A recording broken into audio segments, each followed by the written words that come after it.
एक वन में देखे तो वेदव्यास की पत्नी बिकटा देवी बैठ करके दोपहर का समय था, स्नान करके ही कंघी कर रही थी और कथा के समय में जमुहाई भी आती है। जैसे जमुहाई आई मुंह खुला, सुखदेव जी मुंह में घुस गए। अब देखिएगा सुखदेव जी मुख में जैसे जमुआई आई ना तो सुखदेव घुस गए। जब सुखदेव जी मुंह में गए तो जाकर के गर्भ में रुक गए। गर्भ कितने महीने का होता है? 9। 9 की बात छोड़ो, साल निकल गए और 1-2 साल की बात छोड़ो, 12 वर्ष तक ग्रह में धारण किया। अब मैया सोचे कि ये ऐसा बालक है, 1-2 साल होता समझ में आएगा, 12 साल तक ये गर्भ में है। लेकिन कहते हो सुखदेव जी सोचे बहुत अच्छा स्थान है, भूलोक में जाऊंगा तो माया में फंसूंगा, यही बढ़िया है, भजन करते रहे। और भजन राम नंद इतना सुंदर की आवाज उस कुटिया चारों तरफ फैल रही। वेदव्यास जी बोले वाह ये कुटिया कितना सुंदर है। मैया और सुखदेव जी बीच में बात कर रहे थे, प्रभु अब तो बाहर निकलिए। बोले मैया देखो ये मैं झंझट में पड़ने वाला नहीं, मैं जाऊं नहीं। अच्छा बोले हम आपको वरदान दे रहे हैं कि आप पृथ्वी लोक में आएंगे ना तो निस्संदेह आपको माया जाल नहीं गिरेगा, मोह माया नहीं देगा। बोले तो ठीक है। और प्रभु की कृपा सुखदेव जी का दुर्भाव हुआ। जैसे सुखदेव जी का प्रादुर्भाव होता है, जन्म हुए, वैसे सुखदेव जी चल पड़े। अब जैसे सुखदेव जी चल पड़े तो पीछे पीछे वेदव्यास जी दौड़ पड़े, आगे आगे सुखदेव जी पीछे पीछे व्यास। वेदव्यास जी आवाज दे रहे हैं पुत्र पुत्र रुकिए, पुत्र रुकिए, पुत्र तो अपने मस्ती। कौन पिता? मनी मन सोच रहे हैं, अरे पिताजी तुम मुझे पुत्र पुत्र कह करके बुला रहे हो। अरे ठीक है इस जन्म में मैं पुत्र था, लेकिन हो सकता है अगले जन्म जो बीत गया आप हमारे पुत्र हैं। कोई किसी का ना पुत्र ना पिता। आप लेकिन कुछ नहीं बोले, चले जा रहे हैं। मन ही मन सुखदेव जी बोल रहे हैं कैसे उनको उपदेश दूं, पिताजी हैं। चले जा रहे हैं। एक स्थान पर ऐसे देखे सरोवर में बहुत सारी स्त्रियां स्नान कर रही थी। अब सुखदेव जी अब जितने स्त्रियां बड़े स्नान कर रहे थे और उसी समय सुखदेव जी निकल गए, कुछ बात नहीं हुई। और जैसे वेदव्यास जी पहुंचे 60-65 साल की उम्र के, वैसे स्त्रियां सब बाहर निकल के वस्त्र धारण करने लगे। वेदव्यास जी बोले सब क्या है? अरे देवियों अभी मेरा पुत्र 14 साल का यहाँ से 13 साल यौन अवस्था में, पहले 8 वर्ष में शादी हो जाती थी और मेरा पुत्र 12, 13, 14 वर्ष का वो निकल गया तो आपसे कोई मतलब नहीं। मैं 65 साल का 70 साल का डोकरा बुढ़ा आपको आके वस्त्र पहनने। स्त्रियां जितनी थी इतना सुंदर उपदेश दिए वेदव्यास जी। सुनिए आपका वो पुत्र है, तुम बेटा बेटा कह के पुकार रहे हो, तुमको मुड़ करके नहीं देखा वो। अब समझिए वो मोह तुमको है, मेरा पुत्र है, यानी कि आप इस भूलोक में पृथ्वी लोक में ये मेरा है ये तेरा है सब जान रहे हो। उसको इस माया मोह से कोई वंचित। उनकी बात कर रहे हैं, सुखदेव जी की बात कर रहे हैं, आप अपने पुत्र की बात कर रहे हैं। योगी तपस्वी आप कहाँ आपके पुत्र? आप घर को चाहिए या तो सीधे बन जाइए, अगर आपको बन जाना है आपके पुत्र वापस लौटने वाले नहीं हैं। इतना सुंदर उपदेश स्त्रों से जैसे सुन वेदव्यास वहीं से शीघ्र घर को वापस अपने पत्नी को। वेदव्यास सोचे अब ये तो रह नहीं जाएगा, कैसे किया जाए। क्या करूं, कैसे करूं, कहां जाऊं, कौन से भगवान की आराधना करूं। मेरा पुत्र इतना ज्ञानी और मैं कहां जंजाल में फंसा हूं, इस भव सागर में फंसा हूं। आंसू पात्र करते हुए, बहाते हुए और वन की ओर चलते।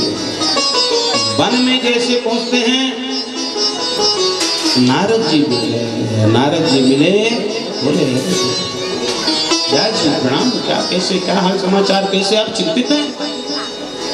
वेद परमहंस आज चिंतित। अरे प्रभु नारद जी क्या पता, ऐसी ऐसी समस्या है। बोले तो फिर शांति नहीं है मन में, आपको शांति फैल रही है तो मैं आपको 4 मंत्र देता हूं। इस 4 मंत्रों को लिखिए और लिख करके अध्ययन करिए, जितना लिखना हो उतना लिख डालिए और ग्रंथ को तैयार करिए। बोले अभी तक तो मैं कुछ किया नहीं, 60 65 साल 70 को होने जा रहा हूँ और बुढ़ापे में मैं क्या कर सकता हूँ। बोले आपका जन्म भी इसीलिए हुआ है, आपका जन्म इसीलिए। आप इस मंत्रों को लिखिए, लिख के ग्रंथों को तैयार करिए सुंदर सुंदर श्लोकों से। उन्होंने बार बार समझाया कि वृद्ध अवस्था में क्या कर सकता हूँ, अच्छे से लिख नहीं पाऊंगा, क्या लिखूंगा, क्या कैसे करूंगा। नारद जी बोले आप ऐसी बात कर रहे हैं, आप परमहंस वेद व्यास जी, वेदों के व्यास, ऐसी बातें। नारद जी को उपदेश दिए, सुनिए, मैं दासी पुत्र। आज नारद, एक दासी पुत्र था, दासी पुत्र को कहते मंदिर के अंदर प्रवेश वर्जित था। खाने को भोजन नहीं मिलता था, 2 दिन में मिल गया तो मिल गया, कहीं निमंत्रण इत्यादि हो वहां मिल गया तो मिल गया, ऐसी स्थिति में। लेकिन एक दिन ऐसा कि हमारे गांव में बहुत सारे संत लोग आ गए। देखिए संतों के, ब्राह्मणों को इसीलिए सेवा करना चाहिए, गौ की सेवा। संत आ गए, उन संतों के बीच में मैं पड़ गया। किस लिए? कि दासी पुत्र हूं, इनका दास बन के सेवा करूंगा, ब्राह्मणों का, संतों का। क्या मिलेगा? खाने को मिलेगा। अब बढ़िया संत लोग थे, पकवान मालपुआ चकाचक, बढ़िया ठाकुर जी को भोग लगे, रोज प्रसाद पाए। अब जो बच जाए, जो भी थोड़ा बहुत रहे, तो सुंदर सा प्रसाद होगी। अब कहते हैं महाराज सुनिए, उस समय मेरे घर में खाने को नहीं था, दासी पुत्र था, तो लोग उपहास करते थे, मेरा नाम भोला रखे थे और खूब हंसते थे। लेकिन जब संतों के पास गया, उनकी सेवा किया तो बढ़िया खाने को सुंदर भोजन की प्राप्ति हुई। क्यों? संतों की सेवा करना। लेकिन 1-2 महीने के बाद जब संत जाने लगे तो हमारी इच्छा हुई कि इन्हीं के साथ रहें, इनकी सेवा करेंगे, बढ़िया भोजन मिलेगा। लेकिन मेरी माँ की तो जाने नहीं दी। समय बीतता है, कहते हैं मेरी माँ भी चली जाती है ऊपर की तरफ। एक दिन क्या हुआ, उनकी माँ गोदोहन कर रही थी, सायंकाल का समय था, गोदोहन यानी दूध निकाल रही थी। उसी समय कच्छ यानी सर्प आया, माँ को डसा, उनकी माँ का प्राण दौड़ते हुए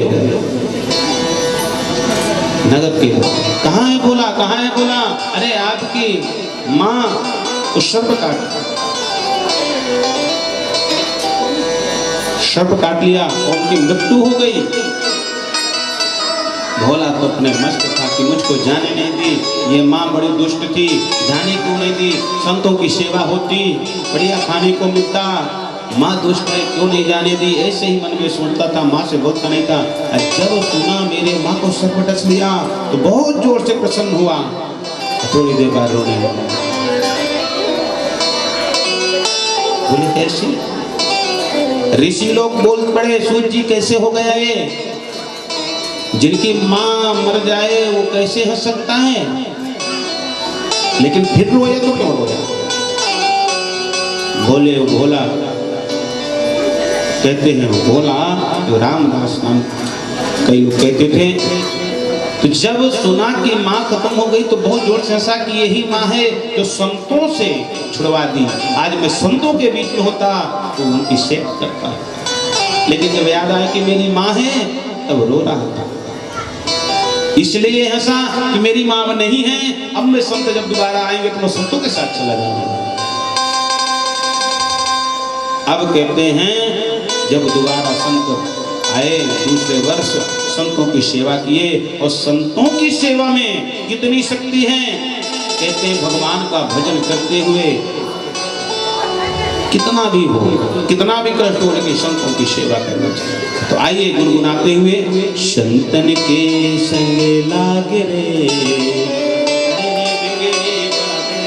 हर बिगड़ी बनेगी तेरी अच्छी बनेगी, संतन के संग लागे रे तेरी अच्छी बनेगी, संतन के संग लागे रे तेरी अच्छी बनेगी, अच्छी बनेगी तेरी बिगड़ी बनेगी, अच्छी बनेगी तेरी बिगड़ी बनेगी, वो तेरो बड़ो भाग रे तेरी अच्छी बनेगी, संतन के संग लागे रे तेरी अच्छी बनेगी।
संतन संगे करी पुण्य कमाए, संतन संगे कमाए, संतन संगे करी पुण्य कमाए,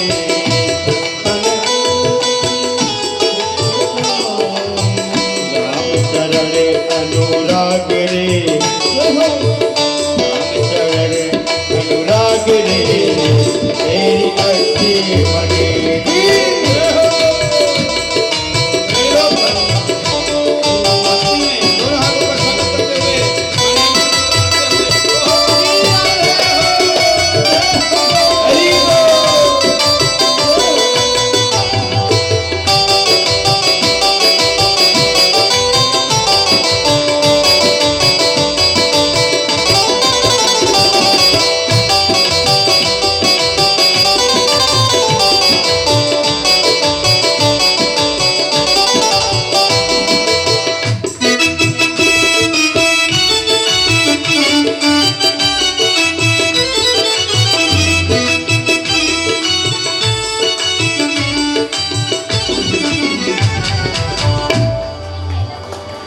भैया एक बार जोर से और जोर से एक साथ। संतों की सेवा करने से ये फल मिलता है कि आज मैं रामदास भोला, आज देवर्षि नारद ऐसे उपदेश जब दिए, वेद व्यास जी को 4 मंत्र श्रवण कराए और 4 मंत्रों में, 4 शब्दों में, 4 मंत्रों में उन्होंने इतना सुंदर ग्रंथ लिखा, इतना सुंदर ग्रंथ लिखा कि उन्होंने 18,000 और सुंदर श्रीमद् भागवत ज्ञान ऐसा 18,000 श्लोक मिल रहे हैं। अब सोचे इतने सारे श्लोक हैं, किनको सुनाऊं? कौन सुनेगा कि मेरे श्लोक कैसे हैं? कौन सुनेगा अच्छे हैं? जब कोई सुनेगा, हम अपने घर में कथा सुनाते रहेंगे, क्या पता हम अच्छी सुना रहे हैं कि नहीं। स्वयं सुनो, स्वयं अपने को तो कह देंगे कि अच्छे सुन रहे हैं या अच्छा कह रहे हैं या तो नहीं कह रहे हैं, जैसा भी है। लेकिन जब 4 लोग सुनेंगे तभी तो कहेंगे ना कि अच्छा है। तो मैं किसको सुनाऊं? अब सुनाना उसी को चाहिए जो सुनना चाहता हो। अगर कोई जा रहा, अगर बोलना भैया तोड़ो 2 मिनट मेरी कथा सुनो, कोई सुनेगा क्या? नहीं सुनेगा। ये सुनेगा? भैया तू अपनी कथा अपने पास चल, मैं जा रहा हूँ। लालसा होना चाहिए। तो उन्होंने सोचे कौन ऐसा पुरुष, कौन ऐसा व्यक्ति है जो मेरी कथा को श्रवण कर सकता है। तो उनको याद आया मेरा परमहंस है वो। इन कथाओं को, इन श्लोकों को बहुत प्यार से श्रवण करेगा। अब वेद व्यास जी ने अपने शिष्यों को बुलाया और बोले आइए बालकों। सभी लोग एकत्रित हो गए। बोले मंत्र में लिख के दे रहा हूँ, इस मंत्रों को वन में जा करके नहीं खूब आवाज से नहीं चिल्लाइए, जोर जोर से, क्योंकि मंत्र को चिल्लाएंगे तो जानेंगे, सुनेंगे तो अवश्य आ जाएंगे। अब जो उनके शिष्य थे जा करके नहीं कंदराओं में, वन में, नदी के किनारे जोर जोर से नहीं आवाज करते। जोर से आवाज का तात्पर्य देखिए, पहले माइक नहीं था, तो जब हम जंगलों में आवाज करते थे तो पत्थरों में आवाज टकराती थी और वापस आती थी। माइक का तात्पर्य ये है कि हम यहाँ श्लोक बोले, उच्चारण करें और खूब दूर तक आवाज जाए। उस आवाज से, इस श्लोकों से जहां तक इस लोगों की आवाज जाती है वहां तक की भूमि पवित्र हो जाती है। भले ही वो अपने घर में क्यों ना हो, अगर कथा को श्रवण कर लिया और एक भी श्लोक उनके कानों में पड़ गया तो निसंदेह वो भी बेनिफिट देने वाला। तो उन्होंने श्लोक लिखे और जाकर के बोले कि जाइए और जोर जोर से चिल्लाइए, जहां मेरा पुत्र होगा इस श्लोकों को सुन करके जरूर आएगा। लिख करके दिए, वरहा पीनम नटवर्पु कर्णियो कर्णिकाकरम नृपदवासः कनककपिशं वेदन्ते चमाना। क्या वरह पीडम नटवर्पु कर्णियो कर्णिकाकरम विभद्रवासः कनककपिशं वेदन्ते चमाना। उन्होंने इतना सुंदर स्वरूप का वर्णन किया ठाकुर जी के, विष्णु भगवान के। ऐसे मंत्रों को लेकर के चिल्ला रहे थे। उसी समय सुखदेव सुने, अरे ये तो मेरे प्रभु का, जिनका मैं भजन कर रहा हूँ, इनका स्वरूप ऐसा है, कौन श्लोक बना रहा है, कौन आवाज दे रहा है बाहर है। बोले कौन? इसके आगे और 1-2-4 श्लोक सुनाइए। बोले अब हमको नहीं आता, आपको सुनना है तो अपने पिताजी के पास चलिए। बोले सो मैं नहीं जाता। फिर जाकर के जब करने लगे। अब जब गए, बोले मिल तो गए, श्लोक भी सुनाए, आगे लालसा हुई सुनने की, किसके बाद क्या होगा, इसके बाद और मंत्र हैं। बोले अच्छा ठीक है, फिर से आप लेके जाइए।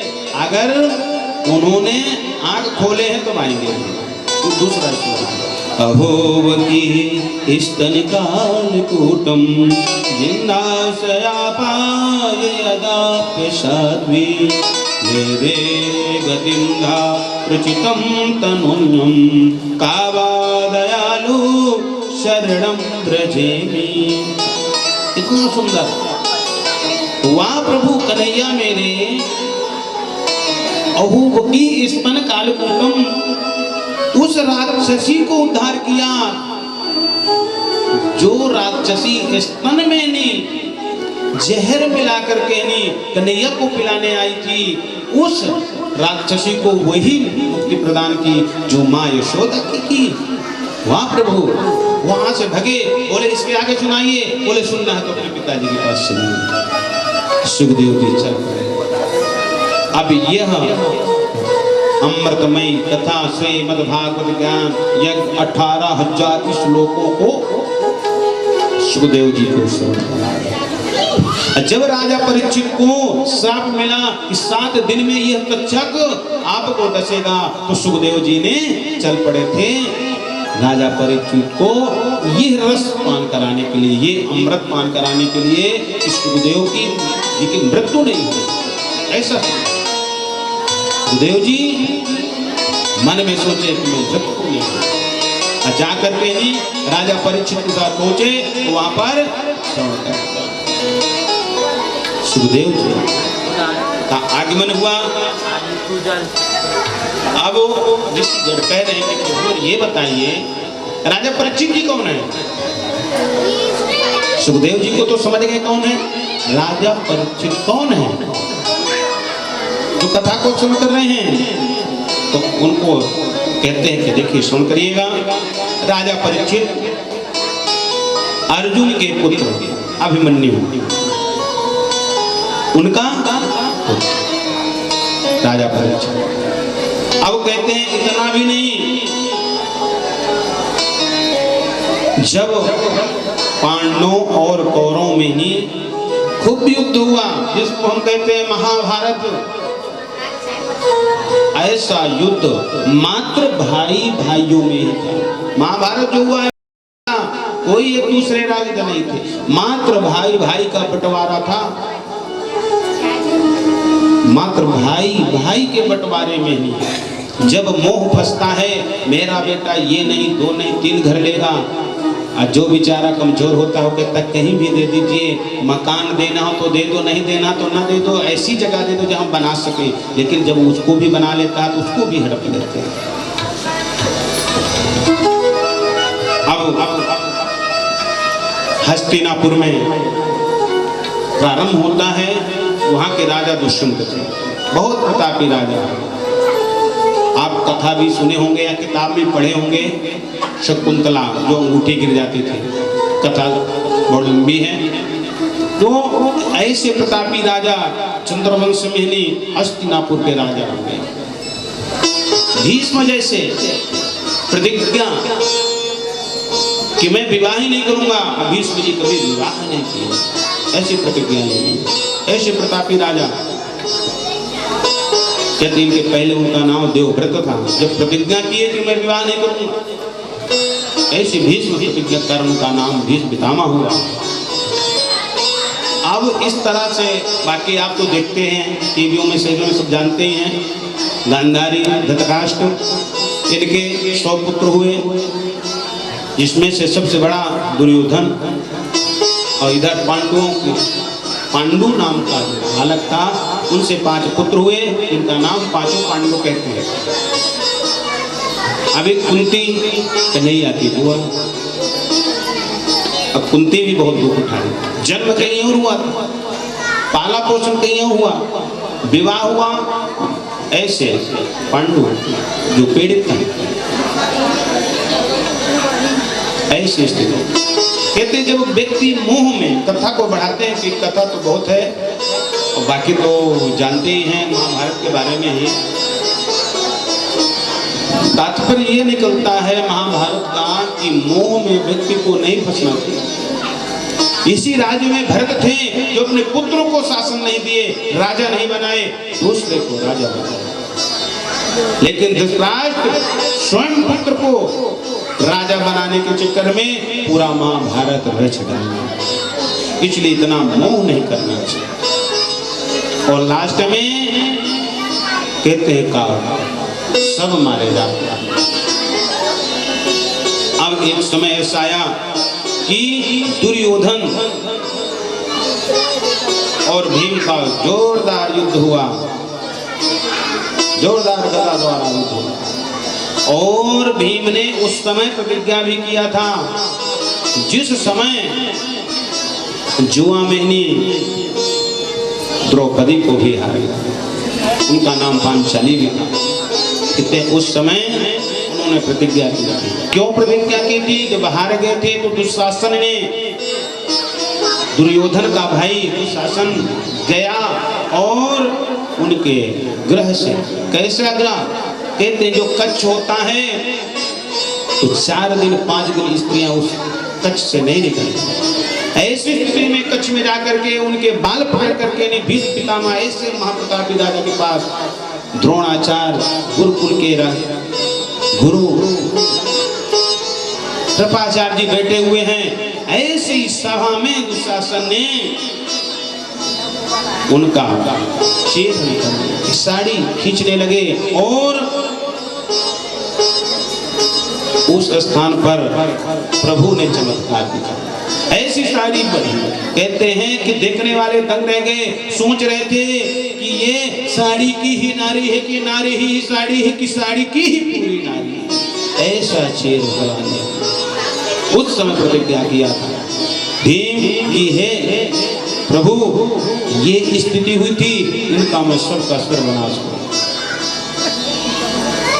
और दुर्योधन बोला था कि लाइए हमारे जंघा में बैठा दीजिए, उस जंघा को मैं आज तोड़ के ही रहूंगा।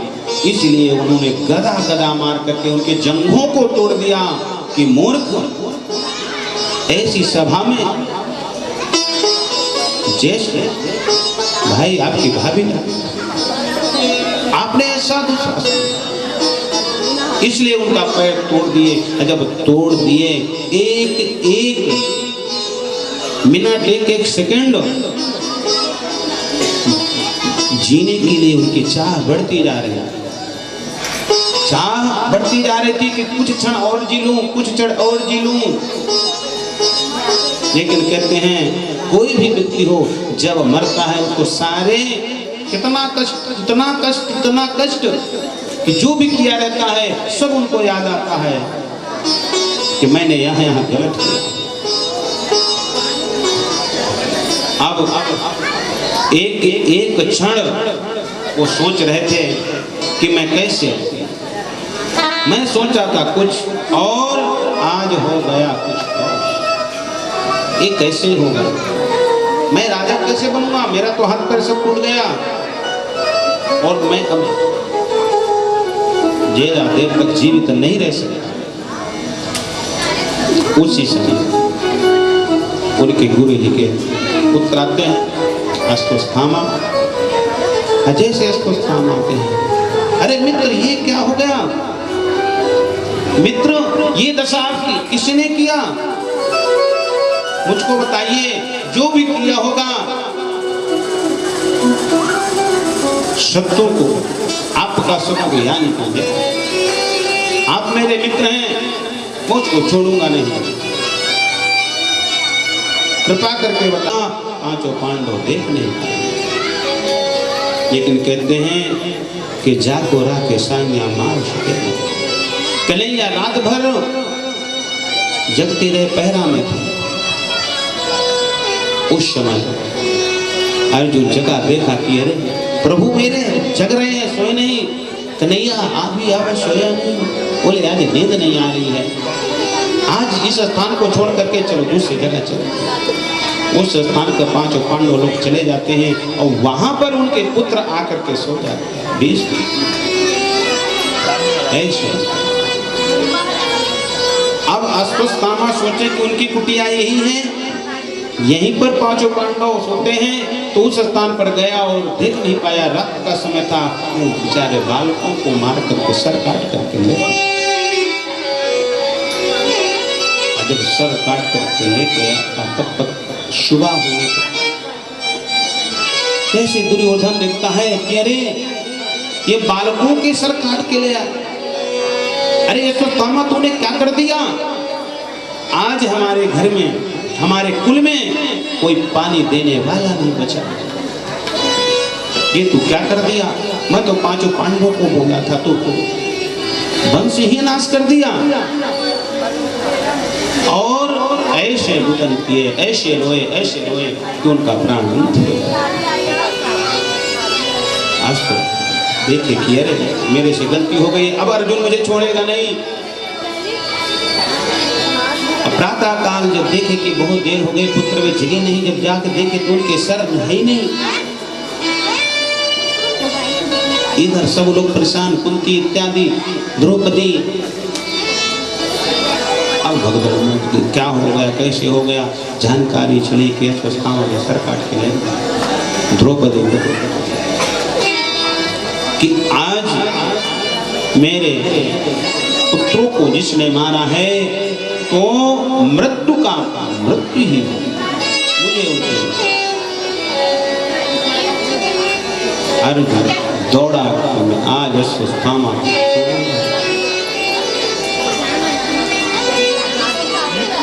अर्जुन ऐसा मन में प्रतिज्ञा किया, मैं अब छोड़ूंगा नहीं अश्वत्थामा को। अश्वत्थामा सोचे कि अरे अर्जुन आ रहा है, अब मुझको नहीं। ब्रह्मास्त्र चला गया अश्वत्थामा। अब अर्जुन डर गया कि अब क्या होगा, कन्हैया बचाओ। कन्हैया कहते हैं अर्जुन अब क्यों डर रहा है? अरे भैया लोहा लोहे को काटता है, ब्रह्मास्त्र का प्रयोग वो किया है, आप भी करिए। ब्रह्मास्त्र का प्रयोग की ने दोनों में टकराव हुआ। जैसे ब्रह्मास्त्र में टकराव होता है ऐसी आवाज गूंजती है। तब तक में अर्जुन गए और अश्वत्थामा के केस पकड़े लेकर के आए। द्रौपदी ये दुष्ट आपके सामने।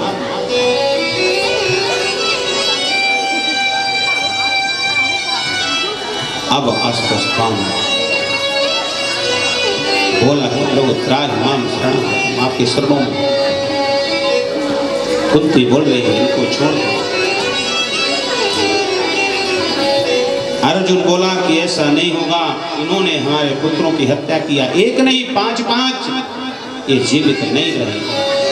देखिए द्रौपदी क्या बोल रही है, एक तो ब्राह्मण है, अगर इसको मारेंगे तो ब्रह्म हत्या लग जाएगी। कितना भी दुष्ट होगा, हमारे साथ कितना भी अपराध किया होगा, हमारे गुरु का पुत्र है और फिर ब्राह्मण है, ब्रह्म हत्या लगेगा, मत मारो। और जो जैसा कर्म किया है सो इसका अपमान करो। कहते ब्राह्मणों का अपमान कर दो तो ही मान। कुंती द्रौपदी इत्यादि सब लोग यही विचार। उस समय उनका एक तरफ का मुझ और दाढ़ी बाल कटवा कर अश्वत्थामा जैसे वहां से निकलता है, उनके मन में विचार आ जाता है कि अरे मैं तो सुना था कि चक्रव्यूह के समय में अर्जुन का पुत्र जो मारा गया है, उनके जो पत्नी उत्तरा, उसके गर्भ में एक बाल। आज मैं निसंदेह वंश को अब नाश ही कर दूंगा। दुर्योधन बोला था मेरा वंश नाश हो गया, आज हमारे वंश में कोई पानी देने वाला, तर्पण करने वाला, पिंडदान करने वाला नहीं बचा है। तो अभी है अभिमन्यु का पुत्र उत्तरा के गर्भ में, वो भी जीवित है। यहाँ से उन्होंने ब्रह्मास्त्र जा करके ब्रह्मा उत्तरा के गर्भ में प्रवेश किया। उत्तरा चिल्लाने लगी कन्हैया कन्हैया बचाओ, राहिमाम हे कन्हैया मुझको।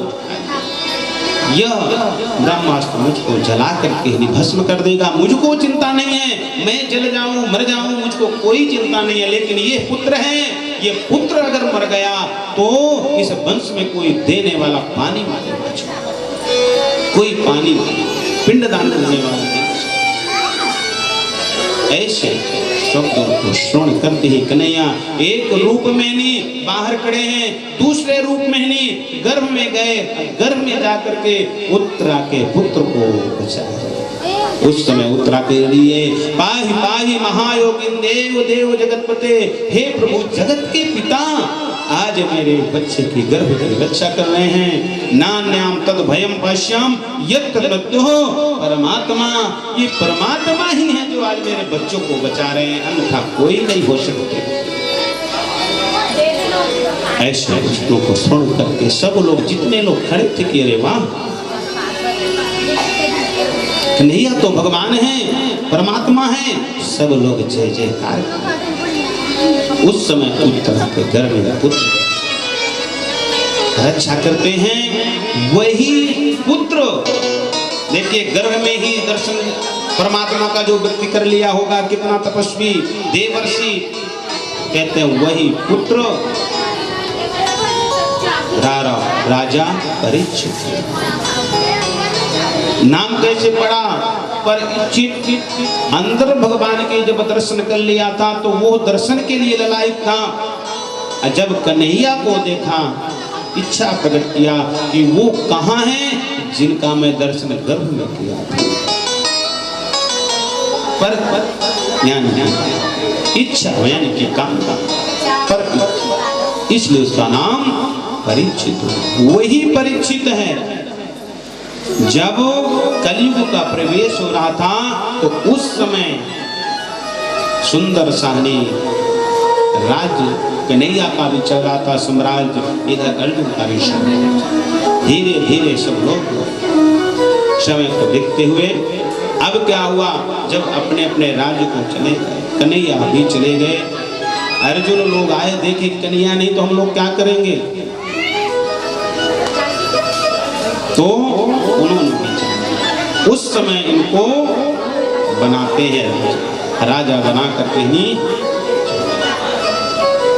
अब राजा परीक्षित वहां के इतने सुंदर राजा थे, उनके राज्य में किसी प्रकार की कोई समस्या नहीं, ऐसा ही। लेकिन एक दिन ऐसा हुआ कि वन में गए, वन में बहुत दूर निकल गए, भूख और प्यास लगी, तो वापस आए तो देखे एक परम कुटी, देखे उस कुटी में चले गए कि प्यास के कारण गला सूख रहा है, जल मिल जाएगा।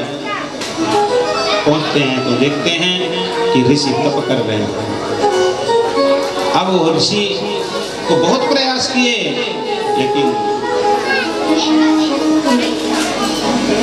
ऋषि वैसे तप में बैठे, कौन आ रहा है कौन जा रहा है उससे कोई मतलब नहीं।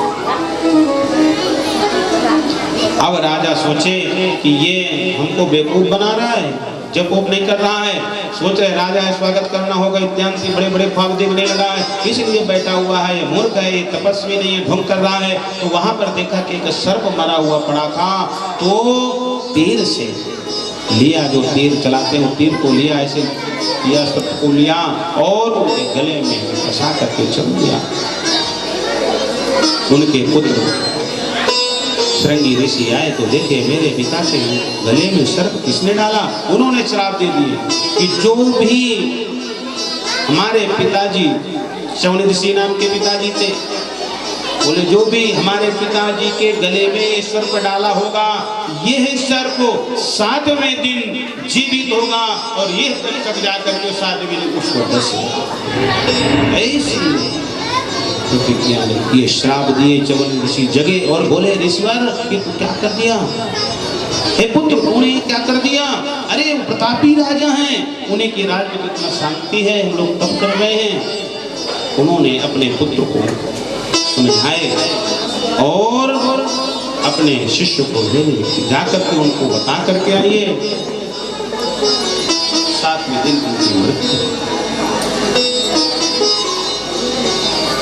अब अपने लिए 7 दिन में सत्कर्म कर लें, जितना पुण्य करना हो कर लें, क्योंकि 7वें दिन निसंदेह कुछ नहीं कर पाएंगे, मृत्यु निश्चित है।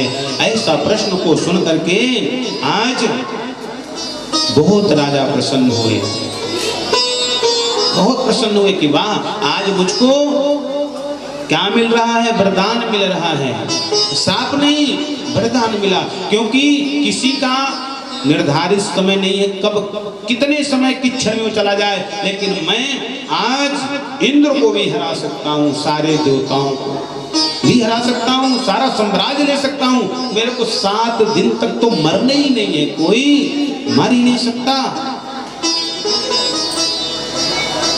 ये मुझे वरदान मिला है, मुझे श्राप नहीं मिला, वरदान मिला। वारिसी ऐसा वरदान आज तक किसी को नहीं मिला। ये मैं वरदान मान करके नहीं आज अपने राज्य को, अपने पुत्र को शासन बैठाता हूँ। अब जन्मेजय को उनके पुत्र शासन काल करते हैं और वन की ओर चले जाते हैं। सभी ऋषि लोग दौड़ दौड़ के ही पहुंच गए कि 7 दिन अच्छा सत्कर्म करवाएंगे, पूजा पाठ करवाएंगे, यज्ञ करवाएंगे। उसी समय सुखदेव जी बोले इनके बस की बात नहीं है। सुखदेव जी बिना बुलाए उस स्थान पर पहुंचे जहां पर राजन बैठ करके सारे संतों ऋषि लोग घेर करके बैठे। राजा परीक्षित के पास पहुंचे और बोले कि राजन अब व्यर्थ में चिंतन मत करिए, मैं आपको 7 दिन में ऐसी अमृतमयी कथा श्रवण करवाऊंगा, ऐसी अमृतमयी कथा को श्रवण करवाऊंगा जिसको श्रवण कर लेने मात्र से निसंदेह आपकी मृत्यु नहीं होगी। उसी समय देवता लोग अमृत का कलश लेकर के आ गए। बोले सुनिए सुखदेव जी, आप अमृत इनको पिला दिया जाए, ये अमर हो जाएंगे और ये कथा हमको सुनाइए। उस समय सुखदेव जी डांट लगाए थे देवताओं को कि तुम क्या कर रहे हो, कल कथा श्रवण कराए थे, ये अमृत कथा इनको दे दोगे? ऐसा अमृत पीने वाला व्यक्ति पुनः जन्म ले सकता है, लेकिन जो यह अमृत पाएगा, रसपान करेगा, वो नहीं। अमृत आपका अलग है, ये अलग है। कहते हैं वो राजा परीक्षित हैं जो सुखदेव जी राजा परीक्षित को कथा श्रवण करवाएं। कहते हैं ये कथा इसी तरह चलती रहती है। बार बार भगवान प्रकट होते हैं जब जब अपने भक्तों को कष्ट देखते हैं। जब भी रोगी के भक्तों को कष्ट होता है तो निसंदेह भगवान अवतार लेते हैं। और ये बताया गया था 4 युग, इस 4 युग में हर बार अवतार होता है, 24 अवतार होते हैं। 24 अवतार में जिसमें से सब अवतार हो चुके हैं, शेष बचा हुआ है कलयुग में कलंकी अवतार होगा। मनुष्य देखिए सतयुग में और इसके बाद त्रेता में, फिर द्वापर में, फिर कलयुग में। इसकी लंबाई भी अनिवार्य है। सतयुग में इससे 3 गुना आज का माप है। कलयुग में 7 फीट 5 इंच का तो दिया, लेकिन ज्यादा से ज्यादा 7 फीट हो सकता है कलयुग। इससे 4 गुना सतयुग, फिर इससे 2 गुना त्रेता में, इससे 3 गुना। इस तरह से कलयुग में यानी आज 7 फीट। अब ये प्रक्रिया चलती रहती है। जब 4 युग आएंगे, 4 युग समापन होगा, ये भोग करेंगे तो पुनः होंगे, तो पुनः भगवान कहानी इसी तरह बार बार अवतरण लेते हैं। जब भी अपने भक्तों को कष्ट में देखते हैं तो भगवान निसंदेह प्रागट होते हैं और अवतरण लेते हैं। अनेकानेक इसी ग्रंथ को बाबा तुलसीदास जी भी गाए कि जब भी संकट होता है तब भगवान आते हैं। समय को देखते हुए बहुत समय निकल चुका है। तो अनंत कथा थी। देखिए कृष्ण भगवान जब युद्ध में गए थे, विदुर के यहाँ गए,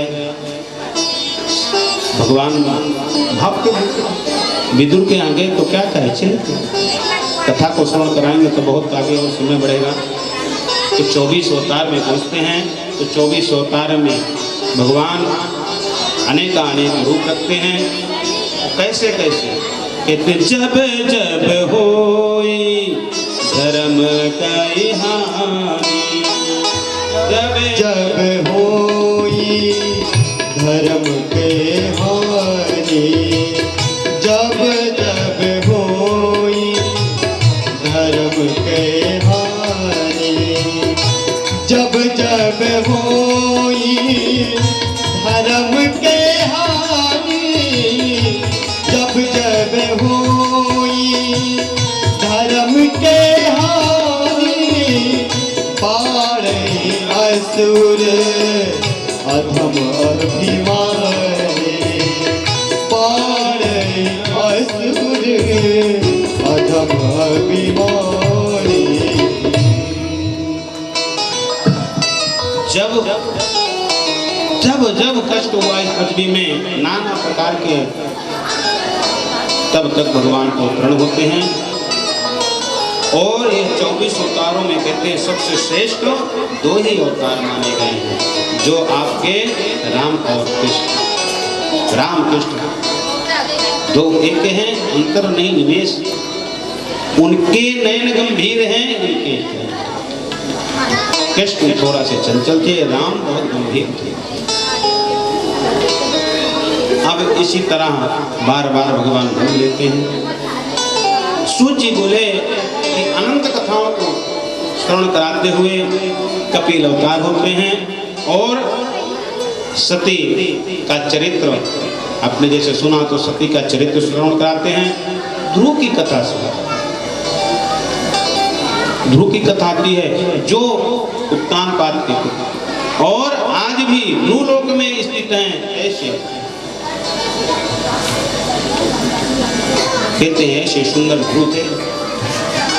एक समय इसी तरह कहते हैं कि ध्रुव ने ऐसी सदगति कैसे प्राप्त कर ली। कहते एक समय इसी तरह खेल रहे थे और खेलते खेलते जाकर के अपने पिताजी के गोद में बैठ गए, और जैसे गोद में बैठते हैं उनका भाई उत्तम रोक लगा दिया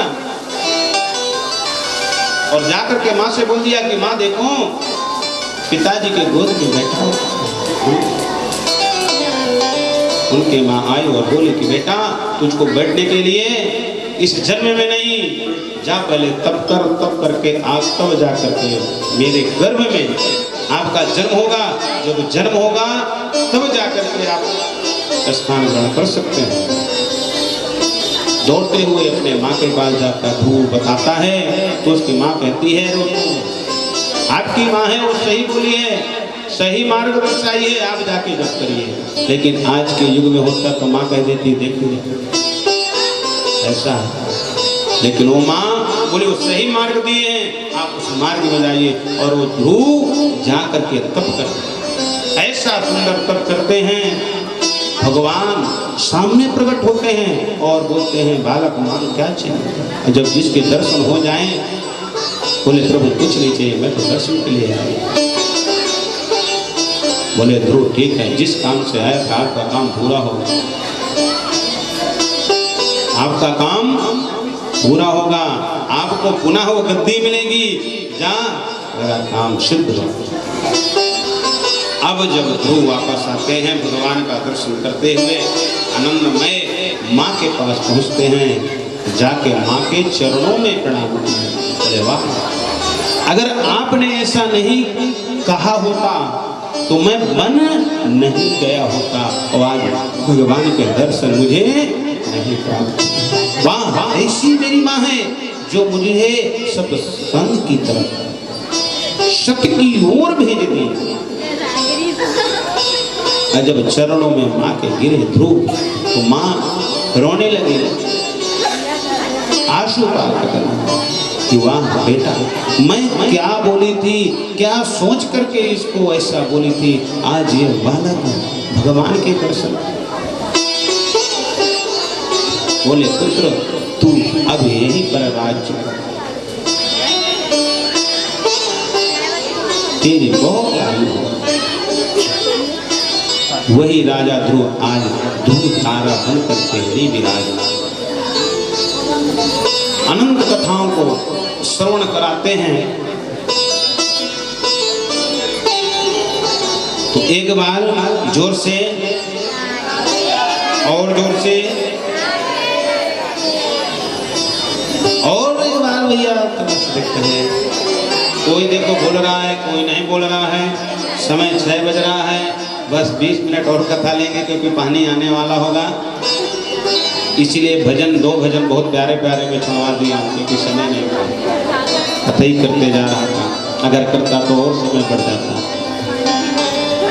तो यहाँ पर बस एक कथा और शेष रह गई है, तो 15-20 मिनट में 6:30 बजे आरती जरूर करवा देंगे। तो यहाँ पर ध्रुव तारा में दर्शन आज भी हो रहे हैं। स्पष्ट उनकी माँ कह रही है। ये भी भजन बहुत सुंदर है, अगर सुनना है तो दोनों हाथ से एक बार राधे, और जोर से। इतने में कुछ नहीं होने वाला है।